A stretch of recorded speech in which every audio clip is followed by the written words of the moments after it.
C'est quoi une évaluation environnementale et sociale? C'est un terme auquel vous êtes ou vous devez vous habituer si vous êtes HSE, professionnel de développement durable, etc.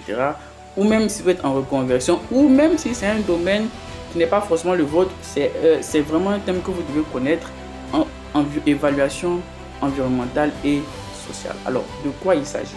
Avant d'expliquer un peu le contexte, j'aimerais déjà prendre les termes légaux et réglementaires qui s'appliquent à cela. Donc, je vais lire ici au niveau de la loi 2023-900 du 23 décembre 2023 portant code de l'environnement. Il est décrit là-bas, donc, au niveau des articles 68 et 69, que tout projet susceptible d'avoir un impact sur l'environnement naturel ou humain doit faire l'objet d'une évaluation environnementale et sociale. Cette disposition ne s'applique pas seulement en Côte d'Ivoire. Aujourd'hui, dans tous les pays, c'est une disposition légale et réglementaire stricte qui est imposée, au point où, pour financer des projets, avant de développer des projets, c'est obligatoire de le mettre en œuvre. Mais au-delà de la conformité, de quoi il s'agit concrètement, pourquoi on fait ces évaluations? Lorsqu'on doit mettre en place un projet, il y a des avantages. Par exemple, un projet de construction d'une usine ou un projet de construction d'une mine a beaucoup d'avantages. On va recruter du personnel, donc des gens auront des salaires, ça permet de baisser le taux de chômage. Si on doit faire une autoroute ou du goudron, on doit mettre du bitume dans une zone, vous allez voir que si cette zone auparavant était une zone quand même avec assez embryonnaire, qui n'était pas bien développée, avec la route, le bitume, il y aura le développement qui va s'installer. Les gens vont de plus en plus construire, il y aura des marchés, etc. Donc, comme on le dit, la route précède le développement. Donc, voici quelques avantages. Il y a bien d'autres avantages liés au projet de développement. Malheureusement, il n'y a pas que des avantages. Il y a aussi beaucoup d'inconvénients liés à ces projets. Par exemple, il y a des inconvénients liés à la pollution de l'eau.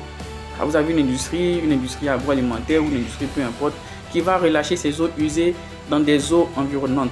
Alors vous êtes d'accord avec moi, on va polluer l'eau. Vous êtes d'accord avec moi que si ce sont les eaux qui étaient utilisées par des pêcheurs, les poissons vont mourir, ces eaux ne seront plus poissonneuses et donc ça va faire que ça peut développer la pauvreté.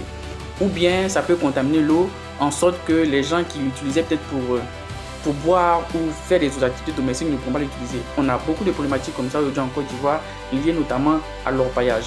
Alors il y a plein d'autres situations comme ça. Je discutais récemment avec un ami qui est en Guinée et qui expliquait que dans les industries extractives, lorsqu'on va finir d'extraire les matières premières, on va les convoyer dans un environnement pour l'envoyer à ceux qui vont faire l'industrialisation. Lors du convoyage, on va passer dans des villes où les gens vont respirer, n'est-ce pas, la poussière liée à ces minéraux-là, et ça crée des maladies. Donc, vous voyez qu'un projet de développement a, c'est vrai, de bonnes répercussions, mais a souvent aussi de mauvaises répercussions sur l'environnement et sur les humains qui sont autour. C'est pourquoi on impose qu'avant de mettre en place un projet, on fasse une évaluation environnementale et sociale. L'objectif, c'est lequel? L'objectif 1, pour le promoteur du projet, l'entreprise ou